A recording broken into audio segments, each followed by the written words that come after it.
My final guest tonight is a Hollywood legend. His career has lasted over 50 years and more than 80 movies. He's one of the great stars and one of the great survivors. In recent years, he's overcome a near-fatal helicopter crash and a stroke. He's head of the most dynamic family dynasty in Hollywood. Welcome, please, Kirk Douglas.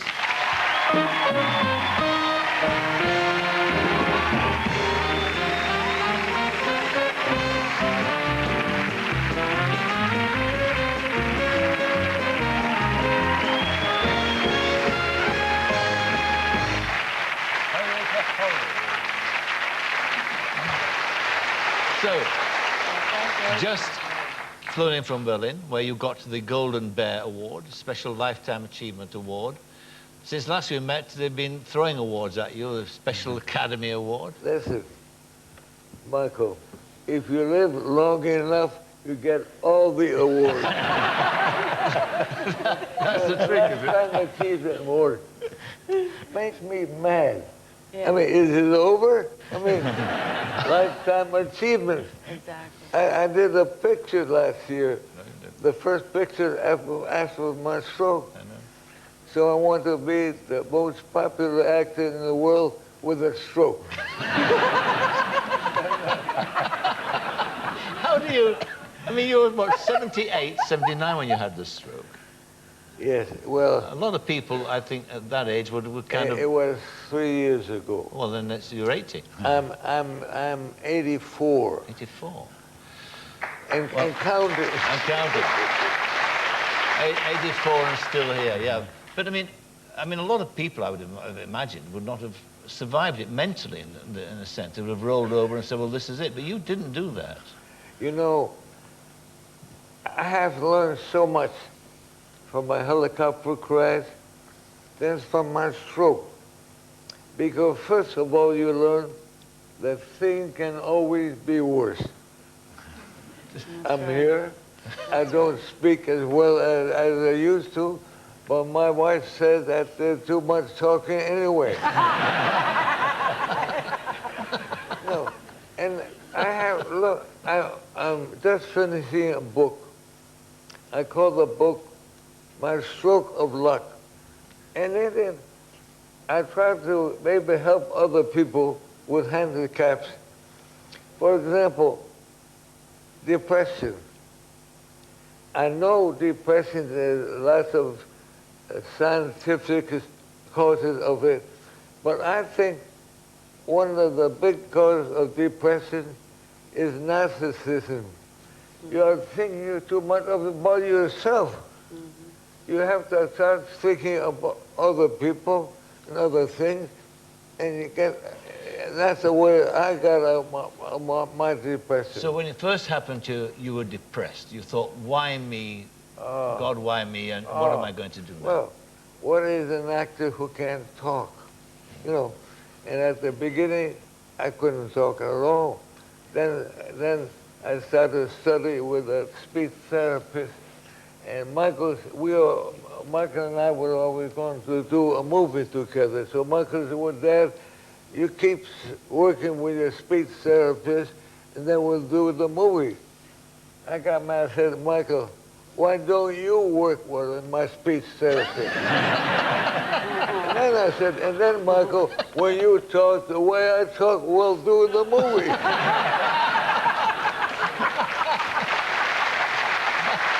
So, I mean, it's the basic fact is that you had to learn how to speak again. Yes, yes. You know, when you think of it, we talk, all you people, you talk. You think of something and you say it, and you never think what is required to, I had to learn to make every sound. Yes. And, you know, but the frustrating thing is my thoughts are here, but my speech is crawling around. So it gets frustrating. Yes. But you understand me? I can understand you perfectly well. Do you understand me? Of course. Listen, Michael, I love this girl. We all do. I would marry her if my wife would let me. No, she is a famous actress. the mother of an almost famous daughter. Yes, Because Katie, I think, will win the award. But when the Academy Award. Yes. But I mean, well, you've got much in common. Famous, well, almost famous No. sons. Yeah, I mean, No, you've got no, I have a famous son who has an almost famous father. father. And I will say that I have a famous daughter who has an almost famous mother. There you are. Right. We're so modest. Yeah. Did you ever imagine that Michael would become this great Hollywood star that he's become and producer Michael, too? he never had any interest in dramatics. When he went to college, he suddenly said, Dad, I'm going to be in a play. You in a play? Okay, I went up to see it. It was a Shakespearean play, and they, you know, arm akimbo, that was expressed, arm akimbo, you know. And he had those sights on, he had a very small part. And after it was over, he said, well, Dad, how was that? I said, Michael, you were awful. I said, I said, I don't know what you were saying. And I thought, well, okay, he's going to be a lawyer. This would be it. 2 months later, he said, I'm going to be in a play. Okay. I went to see it. After the play, he said, how was it? I said, Michael, you were very, very good. And Michael, he has been very good every time since then, I think. Oh, he's a great actor. You're very proud of him, obviously. Yes, because I think he's a great actor. He was the picture that wasn't seen so often, Wonderboard. He was very good. Good movie. Yeah, And then he had, and he also this year, it was a movie, Traffic, was a wonderful, wonderful movie. You went to the wedding, didn't you? I did. Do you know the only people who didn't go to your wedding is me and Clive? That's not true. You should invite I today. was insulted. Listen, I was at the wedding, I didn't see Goldie. There's so many. I know, it's true. I saw Did you you enjoy- dancing, though. I was jealous. Did you enjoy the wedding? It's a fairy story, but I will tell you something. If I live 2 more years, I will be married for 50 years. 50. And I decided to have a wedding. Almost as big, because when I was married, we were rushed. I was doing 20,000 leagues under the sea, and then we rushed Saturday to Las Vegas, and we were married by a guy called Honest Don Lytle. I think he was a phony. So you got me mind all these years. Maybe I'm not even married. So, and I have two sons, four grandsons. But this time, of course, if my wife said yes, I will propose to her. Yeah. If she says yes, I will have a big wedding.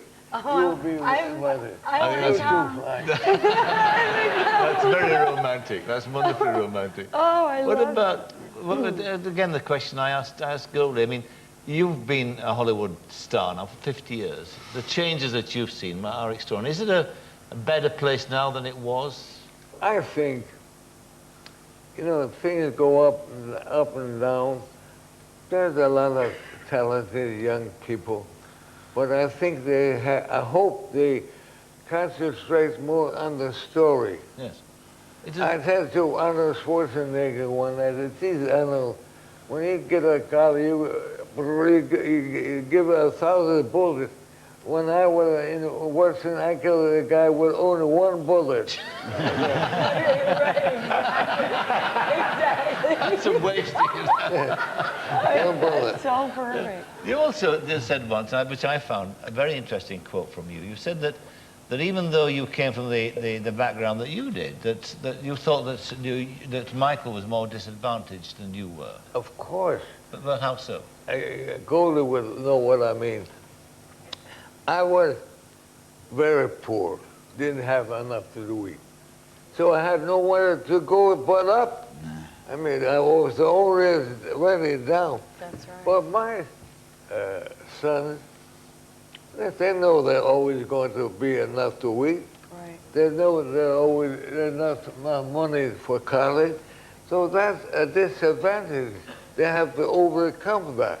I was going to add to that in terms of Kate and Oliver and so forth, is that they look at me remembering, and I tell them my stories of how I struggled and how I danced on tables and how I met all these crazy people and how I didn't have any money and how I gave my last dime to a cab driver for a tip, and I was crying because I couldn't give him more. And Katie looked at me and she said, and Oliver both, and they said, we'll never know what that's like. Yes. I wish I could have those stories, and I don't know if I'll be able to ever have stories But like you that. see, it's an enriching experience, but you have to be tough to survive it. That's the point. You know, I mean, a lot of people could go under. A lot of people were like you, came from the background you did, and didn't make it like you did, and similarly with you. So there's something, there's a strong gene there. There's something Well, that's... but you have a chance. In my country, in England too, you have a chance. You believe If that's... my mother and father didn't make that journey from Russia, where would I be? Yes. Right. Because you have a chance. Well, when you think of the leap of faith that they took, your parents. Exactly. Yeah. Not being able to Exactly. speak the language Yeah. to a foreign country, that's an extraordinary... Can we just go back on this speech therapy that you have? Do you have to do it all the time? Do you work with a speech therapist? I work once a week, but I have to exercise.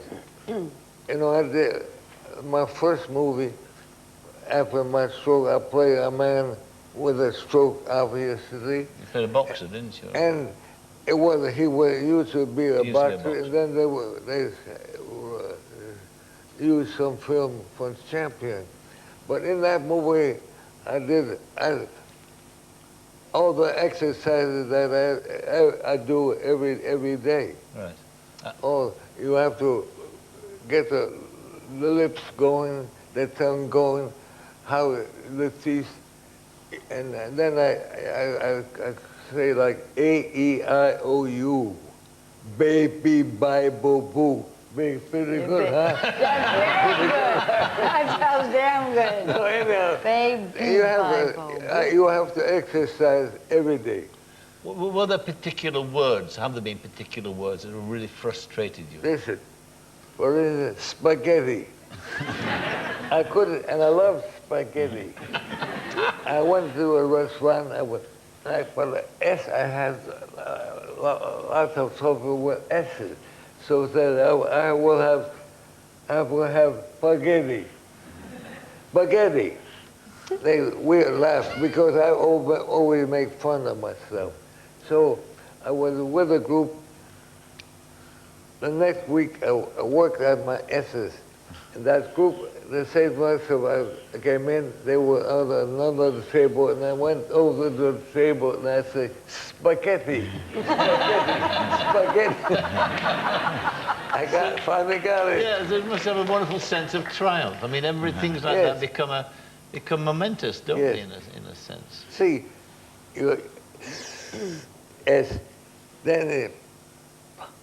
so you spaghetti. Really, you don't think about it.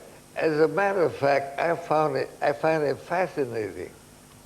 No, you think, my God, we don't realize what the human body is, how a thought is transferred into speech. Yes. What is the main message in the book then that you've written about the stroke? I try to say to people, one, never give up, never. See, but I said, because at first, never give up. Two, sense of humor. Laugh at yourself, laugh at other people. When I said to something, and my kids would say, what did you say? I say, don't you speak English? You know, like that. And then they all laugh. Then I feel, as I say, depression. Try to think of other people. You know, try to do something for other people.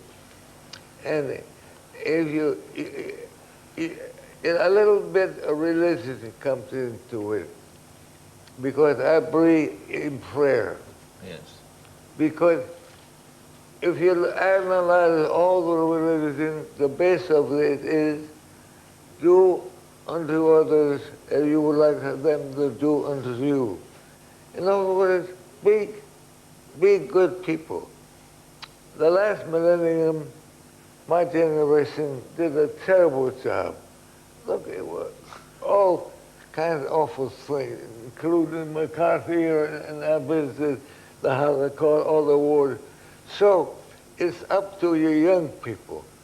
So my wife and I do many things for my wife, especially to help young people. My wife has, she read the deplorable state of the playground in the school, so we got some money together, and she fixed 100 playgrounds, and she's going to do 300 more. So I said, honey, I'm so proud of you. What can I do to help? She said, make another movie. We need the money. But that's the final question. I mean, are you going to make another movie? Well, yes, of course. You are? Of course. Well, I'm an actor. You are an actor. You are I'm an an actor. Listen, but I would like to do something unusual. You have time? I want to sing a song. But I know what you're going to do. You sang it before my show, you know, a long time ago. That's right. Maybe it's because I'm a Londoner. Exactly. Do you want to sing it? Well, they do. They want it. Listen,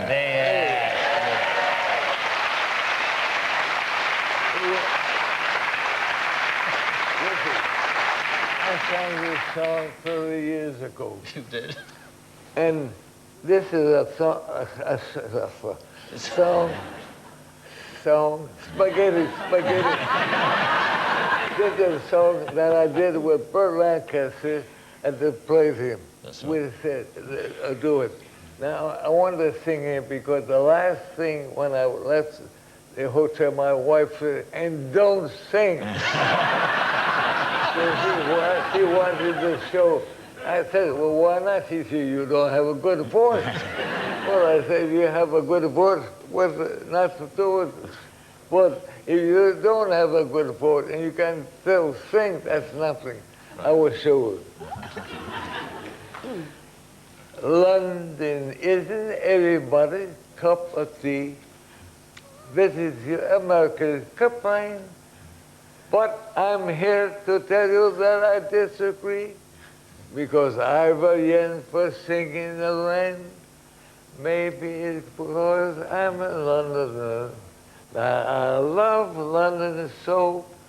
Maybe it's because I'm a Londoner that I think of her wherever I go.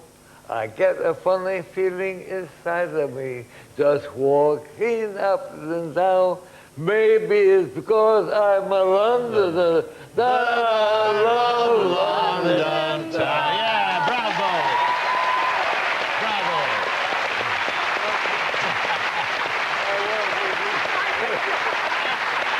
Where am I going?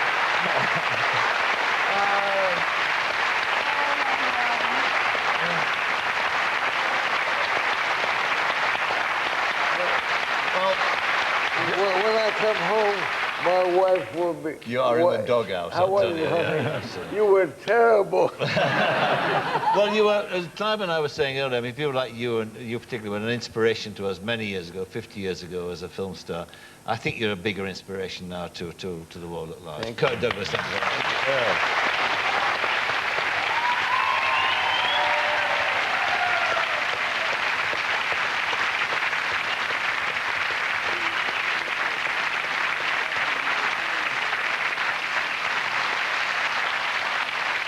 My thanks to Kirk Douglas, to Goldie Hawn, Clive James and Shadi. Next week, my guests are Ardal Hanlon, Amanda Donoghue, Esther Ranson and Lionel Richie. From all of us here, a very good night. Good night.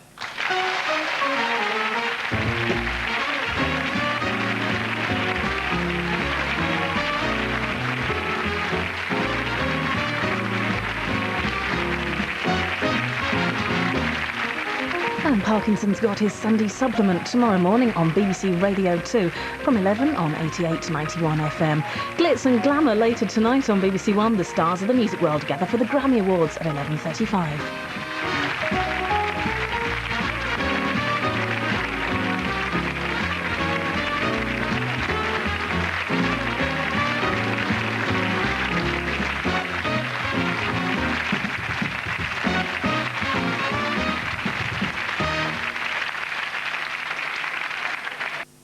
Now on BBC One, just before the news, tonight's lottery results. In the National Lottery draw, the 6 winning numbers are confirmed as 1, 3, 12, 28, 29, 41, and the bonus number is 42. Early indications show that there are 5 lucky jackpot winners, each winning just over £1.3 million. The winning numbers in the lottery extra draw are 2, 6, 19, 22, 24, 41. Initial reports show that there are no winners tonight, which means the jackpot for the next draw has grown to an estimated £3.5 million. The National Lottery Thunderball numbers are 3, 7, 23, 25... Ring roll. You scared me.